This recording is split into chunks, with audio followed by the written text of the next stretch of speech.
और चलिए शुरुआत करते हैं लेह लद्दाख की अहम खबर के साथ, जहां लेह में आज बंद का आह्वान किया है। लद्दाख बुद्धिस्ट एसोसिएशन और लद्दाख गोनपा एसोसिएशन ने इस बंद का आह्वान किया है। हाल ही में नाबालिग से दुष्कर्म की घटना के विरोध में ये बंद का आह्वान किया गया है। पीड़िता को जल्द न्याय दिलाने की मांग की जा रही है। रेप की ये घटना 29 मार्च की है। संस्कार छांगथंग, नुब्रा, शाम इलाके समेत एलबीए की सभी 9 शाखाओं में ये बंद का आह्वान किया गया है। कई अन्य हितधारकों ने भी बंद के आह्वान का समर्थन किया है। गौरतलब है कि पुलिस आरोपी को पहले ही गिरफ्तार कर चुकी है।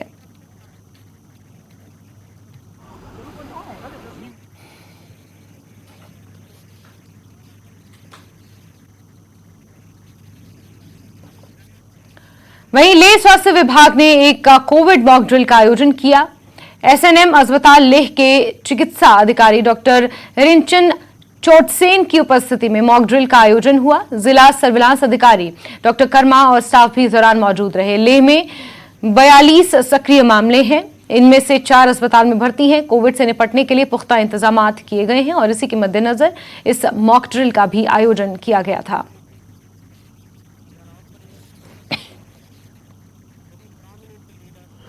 जिस तरह देश में जो कोविड केसेस बढ़ रहे हैं अभी, तो उसी को लेके एक आज एसएनएम हॉस्पिटल में एक मॉक ड्रिल हुआ कोविड प्रिपेयर्डनेस को लेकर।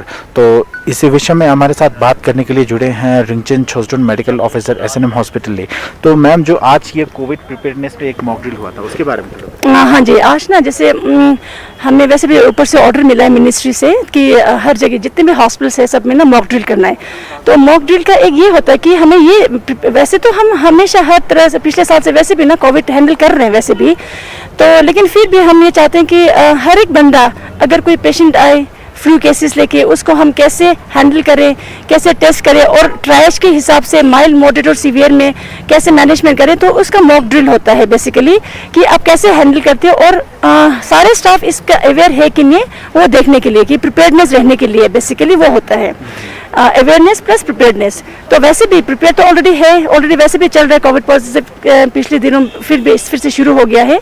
बाकी देश में भी, देश के बाकी कोने में भी जैसे हो रहा है वैसे लेह में भी, जैसे अभी रोड्स खुले हैं, बाय एयर काफ़ी लोग आ रहे हैं, तो ऑब्वियसली थोड़े केसेस हैं आ रहे हैं, तो प्रिपेयर तो ऑलरेडी है। फिर भी प्रिपेयर्डनेस अच्छे से करने के लिए और पेशेंट सफ़र ना हो, इसलिए आज मॉक ड्रिल किया गया है। तो मैम, लेह की बात करें, लेह में अभी कितना केसेस है मैम कोविड के? आज के डेट में लेह में सिर्फ लेह डिस्ट्रिक्ट में देखा जाए तो 42 केसेस है। तो ज़्यादातर इसमें होम आइसोलेशन में है क्योंकि माइल्ड केसेस है, और 4 हमारे यहाँ पे हॉस्पिटल में एडमिट है कोविड पॉजिटिव के केसेस। वैसे भी लेकिन अच्छी बात यह है कि जितने भी हम टेस्ट भेज रहे हैं तो ज़्यादातर इसमें माइल्ड केसेस ही आ रहे हैं। और जी अभी हमारे छुशत में, जैसे आप सबको पता है कि जीन सीक्वेंसिंग का लैब खुला है यहाँ पे, बहुत बड़ा अचीवमेंट है वो यूटी लद्दाख का। तो हम यहाँ से जैसे सैंपल भेजते थे, उसमें हमें ये भी पता चल जाता है कि उसका जेनेटिक क्या है, कौन सा वेरिएंट है, कैसा है। तो अभी हमें ये भी पता चला है कि जो आजकल जो अभी कोविड आ रहा है, जीन सीक्वेंसिंग करने के लिए भी हम यहाँ से भेजते हैं, तो हमें ये पता लग रहा है कि अभी तक जो आ रहा है वो बहुत लाइट, ओमिक्रॉन का बहुत लाइट वेरिएंट है। तो ज़्यादा फिलहाल तो घबराने वाली कोई बात नहीं है, लेकिन प्रिपेयर्डनेस तो हर किसी को रहना है। तो ये थे मैम रिंचन छोस्टन जो मेडिकल ऑफिसर है एसएनएम हॉस्पिटल के, तो हमारे साथ बातचीत करते हुए बता रहे थे कि आज के जो कोविड पे मॉक ड्रिल प्रिपेयर्डनेस हुआ था उसके बारे में। और इन्होंने ये भी कहा है कि जो कोविड के अप्रोप्रिएट बिहेवियर है वो हमेशा फॉलो करना है, साथ ही साथ मास्क लगा के और हाथ धोते रहना है। कैमरामैन निसार हुसैन के साथ मैं जिकमेत, न्यूज़ 18 लद्दाख के लिए लेह से। कोरोना के बढ़ते मामलों से निपटने के लिए जम्मू कश्मीर के अस्पतालों में तैयारियों की समीक्षा की जा रही है। अस्पताल प्रशासन द्वारा मॉक ड्रिल आयोजित की जा रही है। जम्मू के गांधीनगर अस्पताल में भी मॉक ड्रिल का आयोजन किया गया। इस मौके पर न्यूज़ 18 से बात करते हुए डॉक्टर लविका कौर ने कहा कि सभी व्यवस्थाओं की समीक्षा की गई है। भविष्य में किसी भी चुनौती से निपटने के लिए अस्पताल तैयार हैं। अभी हम गांधीनगर अस्पताल में मौजूद हैं और उस इलाके में मौजूद हैं जिसको कोविड एरिया रखा गया है। आप देख सकते हैं कि जो ये वार्ड है ये स्पेशली जो कोविड पेशेंट्स हैं उनके लिए रखा गया है। यहाँ इस अस्पताल में इस वक्त 5 जो कोविड पेशेंट्स हैं उनको यहाँ पे अभी रखा गया है। और आज जो मॉक ड्रिल का सेकेंड डे है और आप देख सकते हैं तमाम जो डॉक्टर्स हैं, पैरामेडिक स्टाफ है, वो पीपीटी जो किट है उसको पहन के जो ही जो अंदर जाकर जो है पेशेंट्स को देखते हैं। आज इन तमाम स्टाफ जो है ये मॉक ड्रिल कर रहा है। हमारे साथ सीनियर जो डॉक्टर्स हैं, जो इस वार्ड के इंचार्ज भी हैं, डॉक्टर लविका कौर हमारे साथ मौजूद हैं, इनसे बात करेंगे। मैडम, जो ये वार्ड है इसमें कितने बेड हैं और क्या ये स्पेशली कोविड पेशेंट्स के लिए रखा गया है? हाँ जी, ये फ्लोर एक्चुअली पूरा कोविड डेडिकेटेड पेशेंट्स के लिए है, covid I mean positive patients के लिए है। तो एट प्रेजेंट हमारे पास 80 बेड्स है। We were having 64 covid beds, but हमने वो नंबर इंक्रीज करके एज पर द सिचुएशन, जो भी करंट सिचुएशन चल रही है, हमने इसको 80 कोविड बेड्स ये फ्लोर हमने डेडिकेट किया है। और अभी तक हमारे पास पेशेंट्स जो हैं काफ़ी, अभी तक 10 पेशेंट्स थे हमारे पास, जिसमें से कुछ हमने डिस्चार्ज भी किए, कुछ नेगेटिव आ गए और हमने शिफ्ट कर दिए। तो अभी हमारे पास 3 कोविड पॉजिटिव पेशेंट हैं। तो हमने यहाँ देखा है कि आपने जो आज मॉक ड्रिल की है उसमें तैयारियां भी, उसका भी जायजा लिया गया है। क्या कुछ तैयारियां आपकी इसके लिए आप समझते हैं काफी अच्छी जो तैयारियां आपने कर रखी हैं, ताकि अगर कल को पेशेंट के जो है ज्यादा इजाफा होता है केसेस में तो आप उसको संभाल पाएं? हाँ जी, जैसे ही हम 2020 से आपको पता है जो प्रिपेयर्डनेस थी वो सेम ही है। एज पर पीपी किट्स है, जो इक्विपमेंट्स हमारे पास यहाँ पे चाहिए, ऑक्सीजन फ्लो जो है वो हर एक बेड पर है। जैसे ऑलरेडी हमारे पास प्रिपेयर्डनेस थी वही हम कंटिन्यू रख के पेशेंट केयर के लिए हम सेम कर रहे हैं। मैडम, हम समझना चाहेंगे जो इस तरह से पैरामीटर्स को चेक करने के लिए जो ये मशीन्स लगाई गई हैं, क्या क्या पैरामीटर्स चेक किए जाते हैं? इस पे हम लोग ऑक्सीजन सैचुरेशन होता है, देन पल्स होता है, बीपी होता है, टेम्परेचर होता है, ये सब मॉनिटर होता है हर एक पेशेंट का। और हमारे पास ये हर एक बेड पे we have this equipment to check the parameters of the patient. तो ये कितना इंपॉर्टेंट होता है पैरामीटर्स बैलेंस रहें पेशेंट के, कोविड पेशेंट्स के, और इनको क्या हिदायत आपने दी है जो ये पेशेंट यहाँ पे हैं? हाँ जी, पेशेंट का तो सेम है कि ऑक्सीजन सैचुरेशन जो है वो बिल्कुल ही नॉर्मल मेंटेन करने चाहिए, जो बहुत इंपॉर्टेंट है कोविड पेशेंट में। आज से जो बाकी वाइटल्स भी हैं वो भी नॉर्मल रेंज में होने चाहिए। प्लस जो पेशेंट्स यहाँ पे एडमिट होते हैं सेम है, जैसे हम हैंड सैनिटाइजर यूज करो, हैंड वॉशिंग रिपीटेडली करें, वो मास्क पहने, और अंदर जो हमारे पास अटेंडेंट्स होते हैं वो भी गाउन पहन के जाते हैं, so that they don't get affected by the patient. Fully prepared हैं, इनका कोशिश भी यही है कि हम जो हमारी जो तैयारी है अस्पताल की वो मुकम्मल हो, ताकि अगर कल को पेशेंट्स जो केसेस हैं उसमें कोई इजाफा आता है तो उस वक्त जो चाहे वो ऑक्सीजन है, चाहे वो इनके बाकी जो पैरामीटर्स हैं उसको चेक करने की मशीन्स हैं वो सही ढंग से चलती हैं या नहीं चलती हैं, ये तमाम चीजें चेक की जाती है। और अभी फिलहाल इस अस्पताल में कोविड पेशेंट भी मौजूद हैं।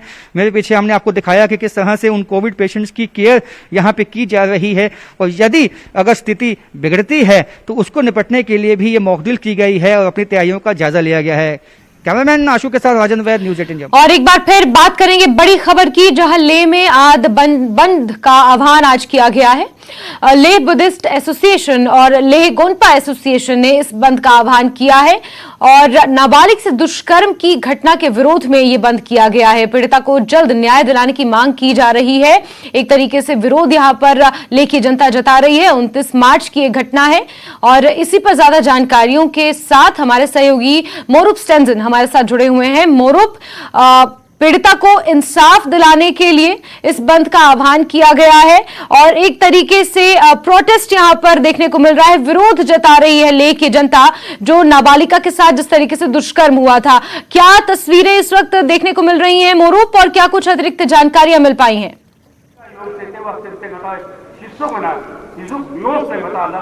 जी जैस्मिन, जैसा कि आपने बताया कि ये बंद LBA लद्दाख बुद्धिस्ट एसोसिएशन और लद्दाख गोनपा एसोसिएशन की तरफ से दिया है, और ये बंद लेह सिटी में नहीं बल्कि हर ब्लॉक पे जहाँ जो नुब्रा हो, चंगतांग हो, जांस्कर हो, जहाँ जहाँ LBA का ब्रांच है हर जगह ये बंद कॉल दिया गया है। और शुरुआत में ये बंद चक्का जाम भी अनाउंस किया था, लेकिन बाद में उनको रियलाइज हुआ कि अगर चक्का जाम करेंगे तो लोग ये जुलूस जलसे में नहीं पहुंच पाएंगे, इसलिए जो व्हीकल की मूवमेंट है थोड़ा इसको ईज किया गया। तो लेकिन नॉर्मल डे की से ज़्यादा आज ट्रैफिक बहुत कम है। और इस वक्त मैं पोलो ग्राउंड में हूँ जहाँ सारे रिलीजियस लीडर्स और जो LBA की जो थुप्तन सेवांग जी प्रेसिडेंट उनकी क़यादत में सारे ये प्रोटेस्ट होके यहाँ आया और यहाँ सब लोग एड्रेस कर रहे हैं, हर रिलीजियस तबके के लोग। और उसी तरह हिल्स काउंसिल के चेयरमैन ने भी एड्रेस किया और सबका यही मांग है कि जल्द से जल्द जो एक्यूज को सजा दिया जाए, ताकि आने वाले दिनों में फ्यूचर में ऐसा वाकया कभी ना हो। और ये भी इनका मांग है कि ये इस वक्त लद्दाख के हर आवाम चाहे किसी मजहब से हो, चाहे किसी पॉलिटिकल पार्टी से एफिलिएट रहते हो, तो सबको इकट्ठे रहने की ज़रूरत है, ये भी मांग है। और आपको ये बता दूं कि ये जो बंद है ये काफ़ी असरदार हो रहा है, क्योंकि हर जगह दुकानें और जो रेस्टोरेंट है सारे बंद इस वक्त है और पूरे दिन बंद रहेंगे। जी जैस्मिन। बिल्कुल मोरूप, हम तस्वीरों में भी देख पा रहे हैं और बीते 29 मार्च को जो घटना सामने आई है, ये लेह में अगर मैं गलत नहीं हूं तो शायद पहली बार ऐसा हुआ होगा कि किसी नाबालिग के साथ इस दुष्कर्म को अंजाम दिया गया और इसी के मद्देनजर लेह की जनता काफी आक्रोशित है।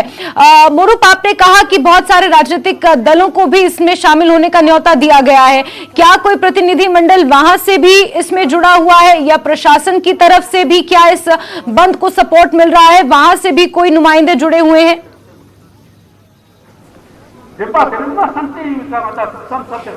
प्रशासन की तरफ से बता दूं तो उन्होंने ये जुलूस करने का परमिशन दिया है, साथ ही एक सिर्फ मजिस्ट्रेट डिप्यूट किया गया ताकि ओवरऑल जो प्रोटेस्ट और जुलूस को देख सके। अब बाकी रहा जो पॉलिटिकल पार्टी के, हर पॉलिटिकल पार्टी से एफिलिएटेड रहता है, जो काउंसलर है या सियासत जो डिस्ट्रिक्ट लेवल के जो हेड्स है सारे इसमें शामिल है। और जो हिल काउंसिल है वो बीजेपी के रूलिंग में है, तो बीजेपी की जो हिल काउंसिल की चेयरमैन इसमें शामिल है, साथ ही साथ एग्जीक्यूटिव काउंसलर भी है। तो इसमें ना कोई पॉलिटिक्स ना कोई रिलीजन, सभी लद्दाखी इसमें एकजुट से यहाँ इस वक्त प्रोटेस्ट कर रहे हैं। जी जैस्मिन। साथ ही मोरूप, क्या आप ये भी बता पाएंगे कि जांच अभी तक कहां पहुंची है? क्योंकि मामला दर्ज कर लिया गया था, कार्रवाई भी इस पर हो रही है, पुलिस प्रशासन क्या ठोस कदम उठा रहा है इसको लेकर?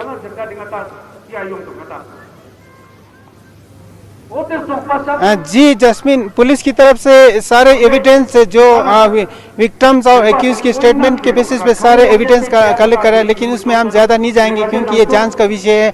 और इस वक्त एक्यूज जो है वो पुलिस कस्टडी में बताया जा रहा है कि आज के दिन वो जुडिशल ये एक बार फिर कोर्ट में पेश करेंगे ताकि वो जुडिशल रिमांड या पुलिस रिमांड जो भी मिले। और इससे पहले एक हफ्ते का पुलिस रिमांड जो जज के सामने पेश किया, तो सीजे चीफ जुडिशल मजिस्ट्रेट ने एक हफ्ते का पुलिस रिमांड दिया, तो आज के दिन वो खत्म हो गया, तो शायद दोबारा कोर्ट में पेश करेंगे। उसके बाद ये निर्णय लेंगे कि या जुडिशल में लेंगे या पुलिस रिमांड में दोबारा लेंगे। जी जैस्मिन। बिल्कुल मौरूफ, तो बौद्ध धर्म की पवित्र भूमि पर जिस तरीके से इस दुष्कर्म को अंजाम दिया गया, उसी के मद्देनजर यहां पर तमाम लद्दाखी एकजुट होकर विरोध प्रदर्शन कर रहे हैं। मौरूफ, आप नजर बना के रखिए, जुड़ेंगे आपसे जानकारियां लेंगे। फिलहाल के लिए बहुत शुक्रिया। और खबरों का सिलसिला लगातार जारी रहेगा, लेकिन यहां वक्त एक छोटे से ब्रेक का।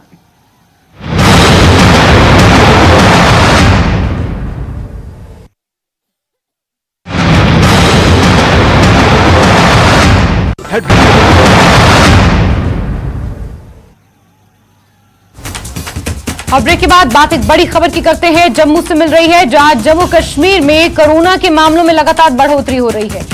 जीएमसी राजौरी के 3 छात्र कोविड पॉजिटिव पाए गए हैं और लगातार कोरोना के मामले बढ़ते जा रहे हैं। जीएमसी राजौरी से खबर है, जहां 3 नए केसेस इस वक्त सामने आए हैं। जम्मू कश्मीर में कोरोना पैर पसारता जा रहा है, इसी को लेकर लगातार अस्पतालों में मॉकड्रिल का सिलसिला भी जारी है। किसी भी आपात स्थिति से निपटने के लिए अस्पताल प्रशासन पूरे तरीके से तैयार नजर आ रहा है, लेकिन इस बीच कोरोना की रफ्तार थमने का नाम नहीं ले रही है। और बड़ी खबर आपको दे रहे हैं, जहां जीएमसी राजौरी के 3 छात्र कोविड पॉजिटिव पाए गए हैं और इसी के साथ लगातार कोविड के मामलों में बढ़ोतरी दर्ज की जा रही है। पूरे देश भर के साथ साथ जम्मू कश्मीर में भी कोरोना एक बार फिर से फैलता जा रहा है। जीएमसी राजौरी से खबर है, जहां अभी 3 स्टूडेंट्स कोविड पॉजिटिव पाए गए हैं।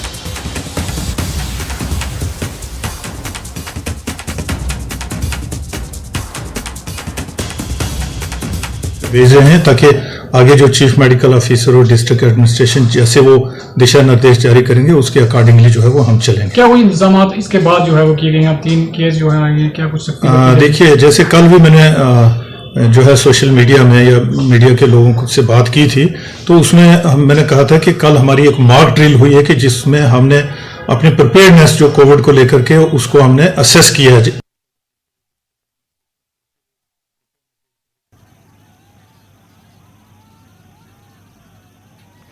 आगे बढ़ेंगे खबरों में, जहां नेशनल कॉन्फ्रेंस नेता डॉक्टर मुस्तफा कमाल के विवादित बयान पर बयानबाजियों का सिलसिला भी जारी है। डॉक्टर मुस्तफा कमाल ने कश्मीरी पंडितों को कश्मीर से निकालने के लिए तत्कालीन राज्यपाल जगमोहन को जिम्मेदार ठहराया है, जबकि कांग्रेस के मुख्य प्रवक्ता रविंद्र शर्मा ने कहा है कि कश्मीरी पंडितों को बचाने में तत्कालीन राज्यपाल जगमोहन विफल हुए, लेकिन इन्हें नहीं लगता कि इसमें किसी तरह की कोई साजिश थी।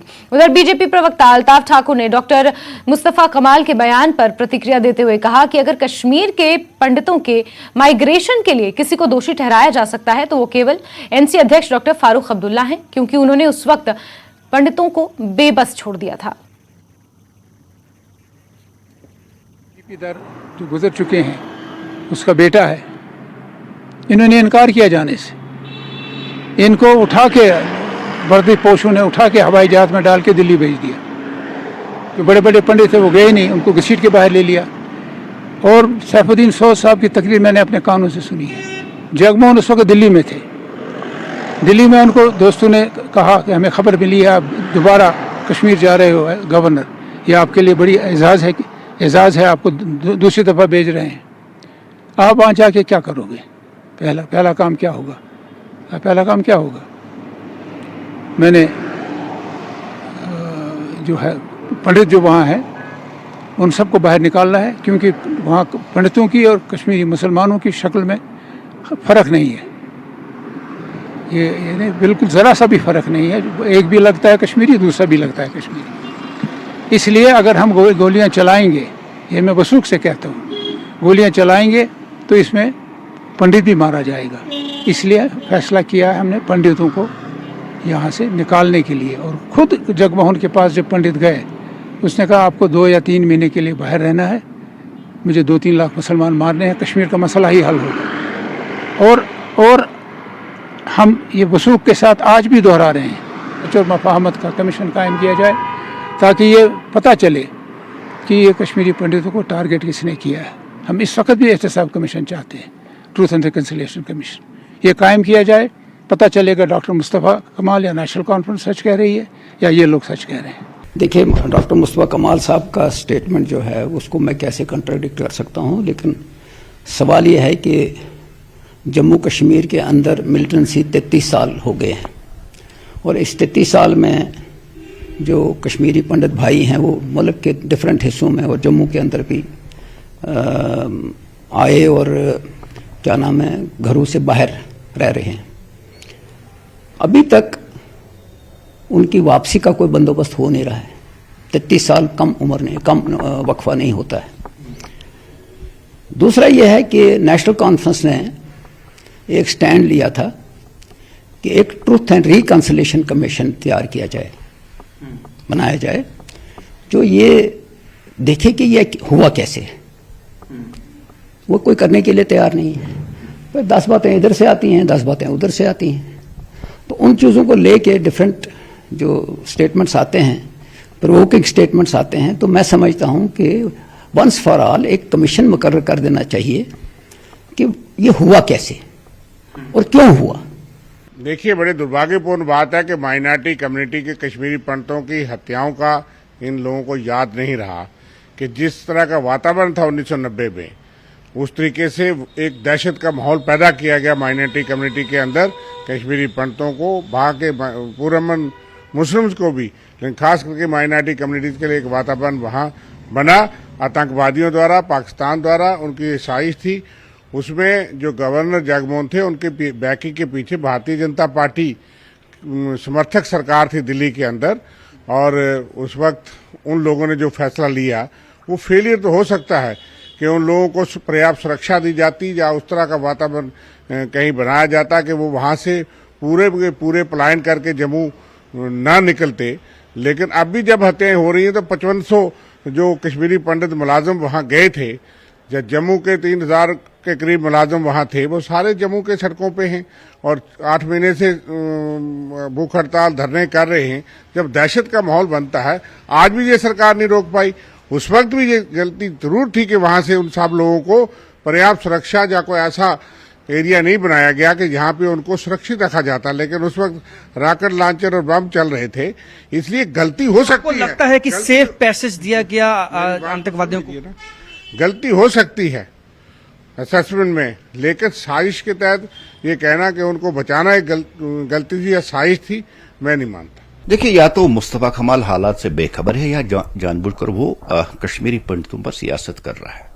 जहां तक कश्मीरी पंडितों का पलायन है, कश्मीरी पंडित जिन हालात में निकले, मुझे लगता है कि जगमोहन को ये क्रेडिट जाता है कि उन्होंने कश्मीरी पंडितों की जो जान है वो बचाई।